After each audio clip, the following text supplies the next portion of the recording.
According to this hearing's title, Revisiting the Implications of the FACE Act, Part 2. Part 1 occurred in May 2023 under the chairmanship of now Speaker Johnson. And during the intervening year and a half, things really haven't changed that much. We continue to see heightened political violence concerning reproductive rights, particularly by right-wing extremists. We continue to see the House GOP's efforts to claim disproportionate enforcement under the FACE Act, all while ignoring the disproportionately greater number of attacks against reproductive health care facilities that provide abortion care. And we continue to see our GOP colleagues ignoring facts and pushing a false narrative of selective enforcement in order to form a pretext for repeal of the FACE Act. What's become clear in the intervening months is that this attack upon the FACE Act is part of a coordinated, extreme, anti-choice agenda that seeks to gut reproductive rights and effectively ban abortion care in the United States. That agenda is outlined in the extremist conservative manifesto called Project 2025, which was rolled out just weeks before Part 1 of this hearing.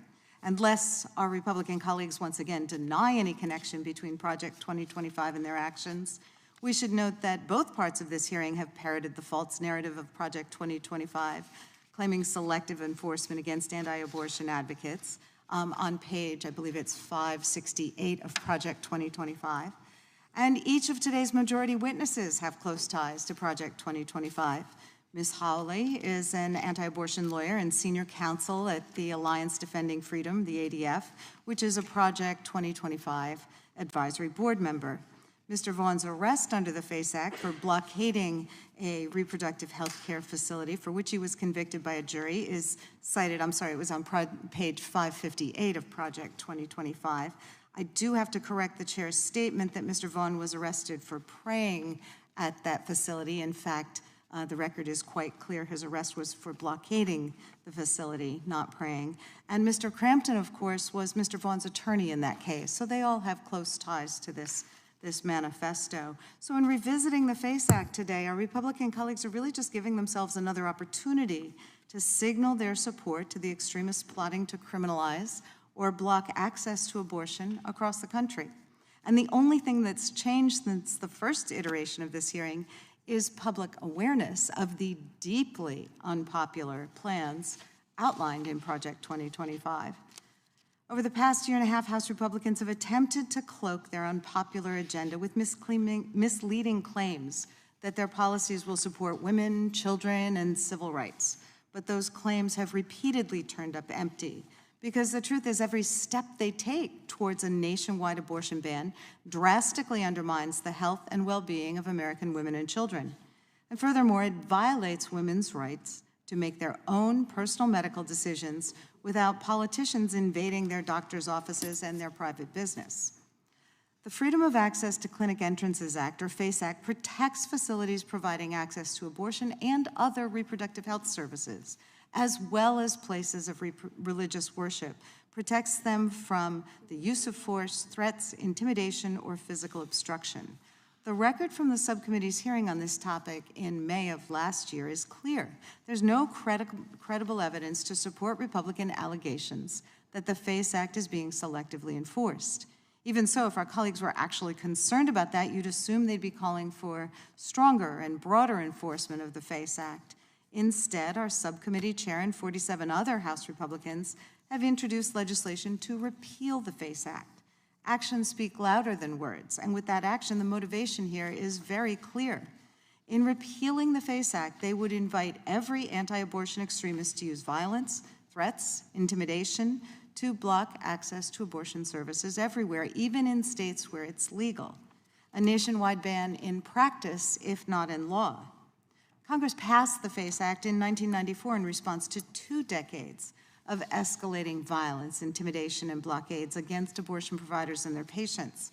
The need for this protection was extremely clear as the House Judiciary Committee and the Senate Labor and Human Resources Committee detailed numerous incidents in their respective committee reports of abortion providers being subjected to horrifying threats, including murder. Dr. David Gunn was murdered by an anti-abortion extremist outside a clinic in Pensacola, Florida in March 1993.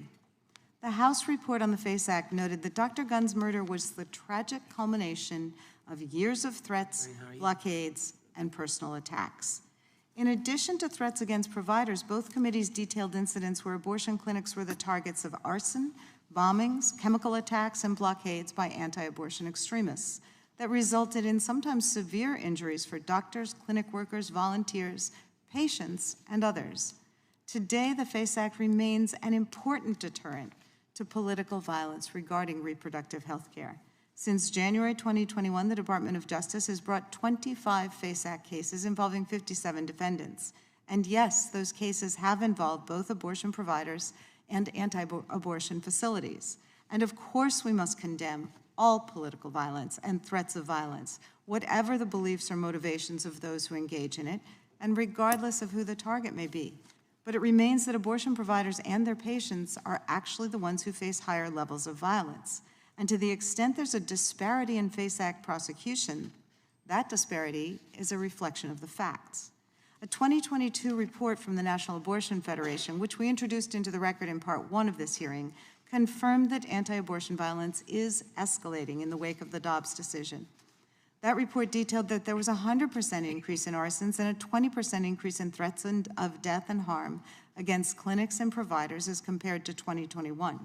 There was also a 229% increase in stalking from 2021 to 22, indicating an increase of reports of providers and patients being followed as they entered, exited, traveled to, or traveled from clinics. Moreover, that report noted that after the Supreme Court issued its decision in Dobbs, clinics in states where abortion remains legal saw a disproportionate increase in violence and disruption.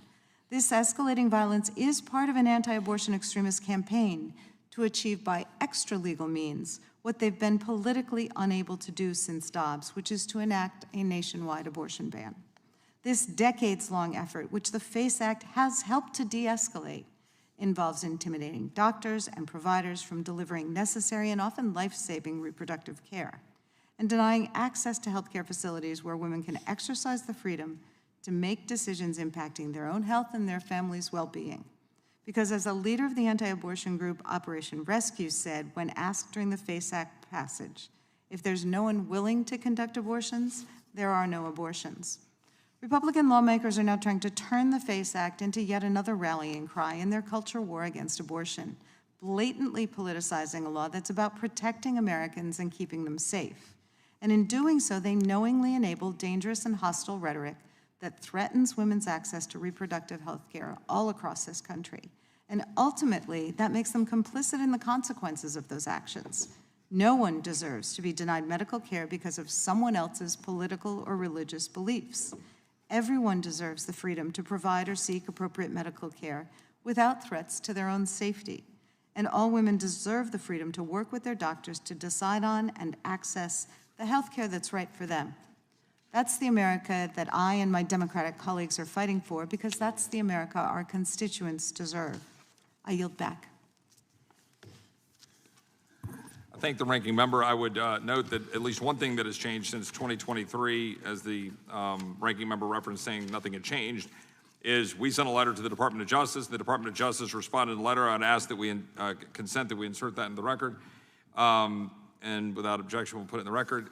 That confirms the numbers that I cited in the opening statement, that there have been 24 FACE Act cases against 55 defendants, obtaining 34 convictions, and of which only 2 were directed, as they say here, towards non-pro-life, directed towards something that isn't attacking pro-lifers. With that, I would ask the chairman if he would like to offer an opening statement. I think the chairman, only 2. And what we forgot, what the ranking member didn't mention, is in the aftermath of the Dobbs leak and the Dobbs decision that spring and summer, 103 churches and crisis pregnancy centers were attacked. She used the term extremists for pro-life people. Look, we're against all violence. I agree with that statement. But that was not in any way an accurate picture of what took place in that summer, and frankly, the